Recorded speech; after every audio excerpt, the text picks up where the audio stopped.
بسم الله الرحمن الرحيم اللهم صل على محمد عبدك ورسولك على المؤمنين والمؤمنات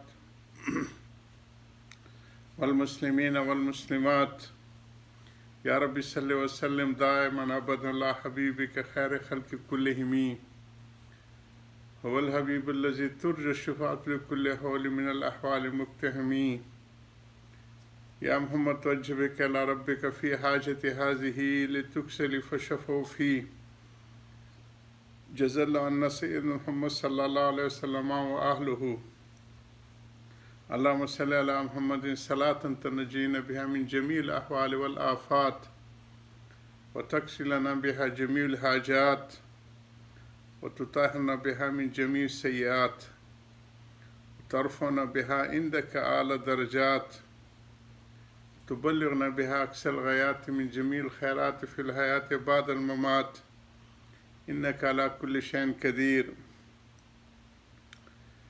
حضرت حکیم الامت کے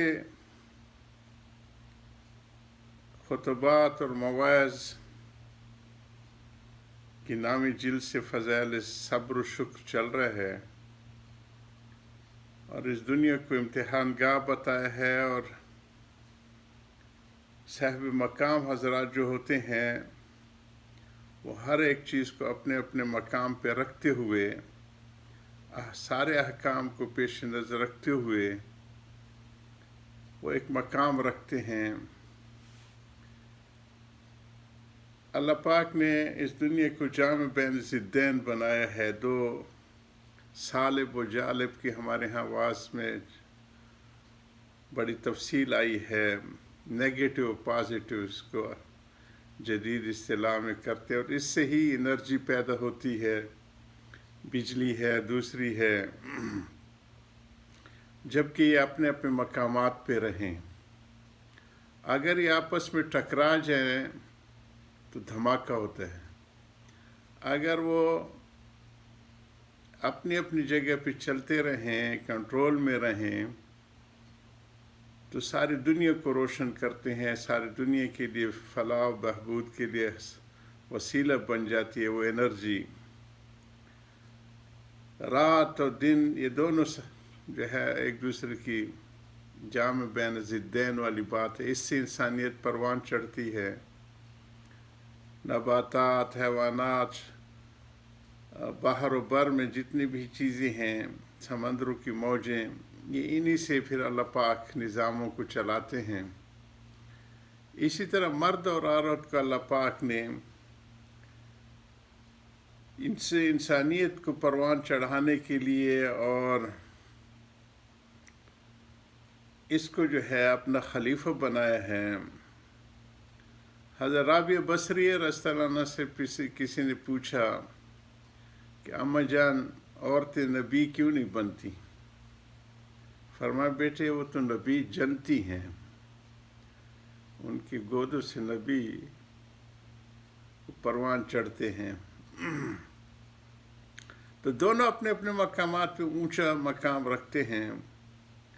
ہم لوگ 27 نمبر صفحے پہ تھے، حضور صلی اللہ علیہ وسلم کی شجاعت، اور شجاعت میں دیکھیے ایک تدبیر ہی تھی، اور اس تدبیر سے حضور کی شجاعت اور مستقل ہونا زیادہ معلوم ہوتا ہے۔ انہوں نے 2 زریں پہنی ہوئی تھیں، اس لیے کہ جو ڈرے گا وہ بچاؤ کی کوئی تدبیر نہ کرے گا، اس لیے چاہے گا کہ اچھا ہے جلدی سے قصہ ختم ہو، اور شجاع تدبیر کرتا ہے اس لیے کہ اس کو جانتا ہے کہ جان رہے گی تو اور واقعات بھی جان بازی کی کریں گے۔ حضرت زرار بن ازور تک ہم پہنچے تھے تو کفار میں ننگے گھس جائیں، یعنی بغیر کسی خود وغیرہ اور اس قسم کی جو ہے نا وہ زرہ وغیرہ پہنے۔ تو ہمارے ہاں یہ اللہ پاک کا کرم ہے پاکستان کا کے اوپر کہ اس کے جتنے بھی فوجی ہمارے اسلحہ اسلحہ سازی کی چیزیں ہیں یا دفاع کی شکلیں ہیں، زیادہ تر صحابہ کرام رضوان اللہ علیہ مجمعین کے ناموں کے ساتھ جڑی ہوئی ہیں۔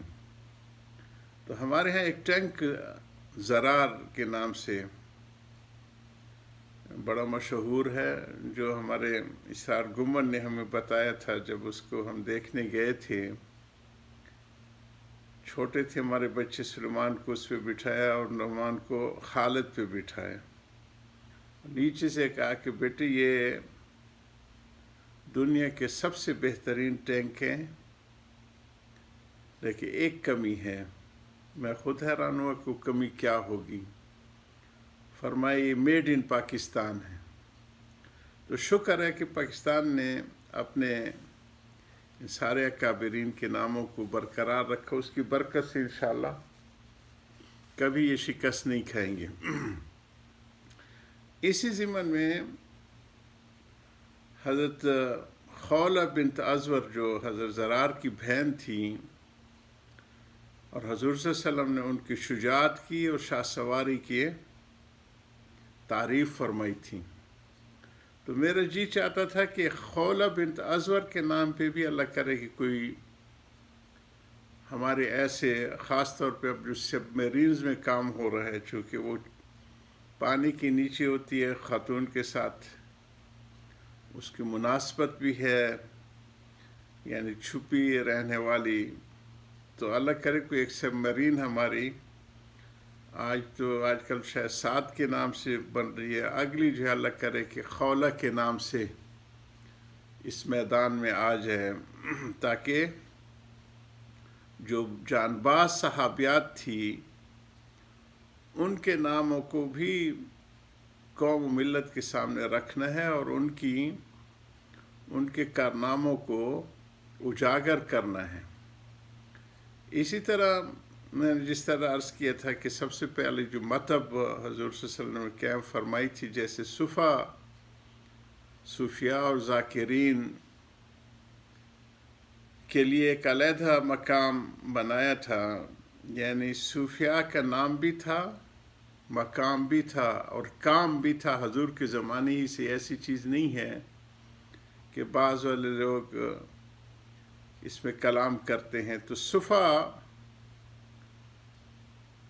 ان ذاکرین کے لیے جو ہر وقت اللہ سبحانہ تعالیٰ کے علم و معرفت میں اپنا مقام پیدا کرنے کے لیے بیٹھتے تھے، تو حضور صلی اللہ علیہ وسلم نے اپنے دست مبارک سے دوسرے کونے میں حضرت رفیدہ انصاریہ، یعنی یوں کہہ سکتے کہ اپنے ہاتھ سے ڈی جی ہیلتھ کو مقرر کیا، اور ہر وقت آتے جاتے ان سے پوچھتے رہتے تھے کہ رفیدہ تمہارے مریضوں کا کیا حال ہے۔ اسی طرح ان کے نام سے بھی ہمارے جو میڈیکل اسکواڈ ہے ہمارے، کہیں نہ کہیں اس کا ذکر آتے رہنا چاہیے، تاکہ یہ غلط فہمی ختم ہو جائے کہ ہمارے خواتین عضو معطل ہوتے ہیں۔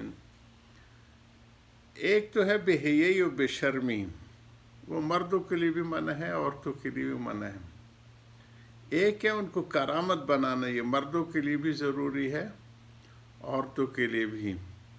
حضرت حکیم الامت نے بہشت زیور میں سلائی کڑھائی کو ایک علیحدہ باب دیا، اور اس کو اسی حدیث سے لیا کہ بچیوں کو کوئی فن سکھاؤ، اور ان کے ہاتھ میں آلت الغزل، امام غزالی رحمہ اللہ کی والدہ چونکہ یوں کہہ سکتے ہیں کہ ٹیکسٹائل انڈسٹری میں ماہرہ تھی، تو اس کو ٹیکسٹائل کو غزل سے غزالی اسی کی نسبت سے۔